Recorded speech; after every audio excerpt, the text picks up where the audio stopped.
What's up, guys? We are here in Las Vegas. We just saw the announcement from 15.5, and I say not the most exciting workout.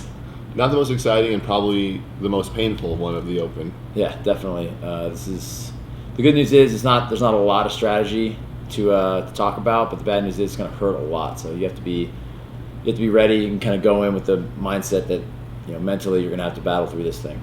What we talked about first was kind of got to divide yourself into one of two camps. You're either in the unbroken thruster camp or maybe the broken into sets thruster camp. Depending on what type of athlete you are, it's going to change your approach. If you're the unbroken guy, Ben and I talked about, we kind of know we have to try to do that. Mm-hmm. It's really just all about the row. Row at an efficient, smooth pace, something that's not going to let you fall too far behind, but also not going to dig you too deep, so that when you get to the thrusters, you can do them unbroken. For the other guys, now you have to really think about when and where to break it up. Yeah, so you're looking at, if you're in the broken thruster camp, you're still going to row, right? You're still going to see the row as something you're going to have to hit very, very hard. But the thrusters are going to be planned breaks. So we're thinking breaking these things up into thirds. So the 27s would be 9-9-9, the 21s would be 7-7-7, and then the 15s, hopefully you can hang on to the bar, and the 9s hopefully you can hang on to the bar. If you do have to break the 15s, go more like an 8-7 or a 9-6, but that's going to give you the best chance of success. You want to keep that break really, really short, and it's got to be planned. So think 5 to 10 seconds, 3 to 7 seconds, depending who you are as an athlete. You can measure in breaths, but you got to measure it somehow.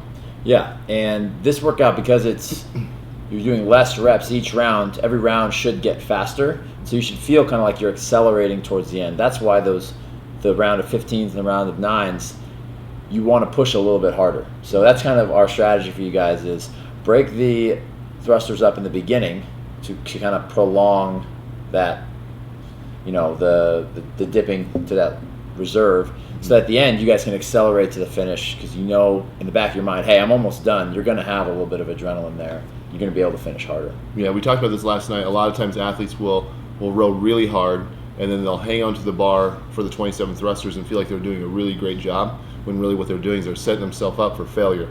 And that's the exact opposite of what you want to do. You want to make sure that you, as Blair was just saying, is kind of accelerate yourself through the workout, be able to monitor your pace so that you can get faster as you go.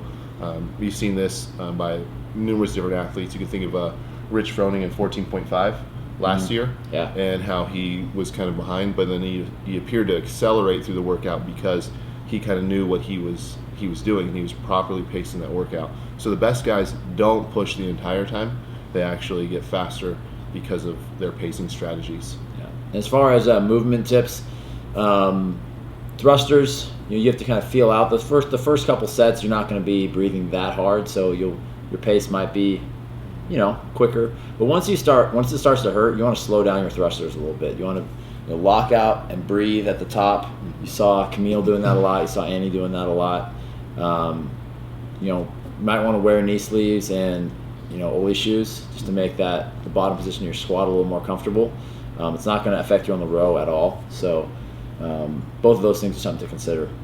Yeah. And trying to mimic Sam's speed on the thrusters, Sam Briggs' speed on thrusters, she's so fast and has the best engine in the sport. Make sure that you follow what Blair said and do more like what Annie and Camille did, and that's breathing at the top of the thruster.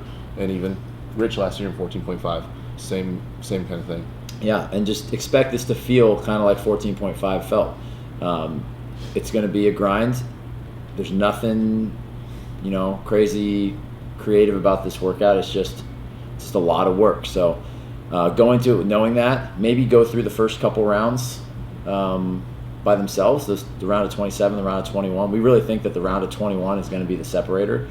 So if you can get through those 2 rounds and know what that's going to feel like when you do it for real and you do it for your score, I think that's going to be a big, big help.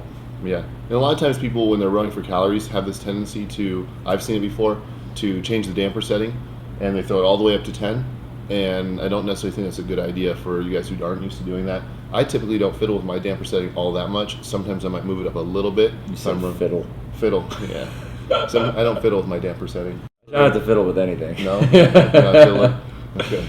Yeah, so don't mess with your damper setting too much, and just go hard on this one. Yeah, it's not going to be fun. But it is the last one, so you got that to look forward to, and it's the last time we get to do this for the year. So go out there, have a good time, guys, and give it your best.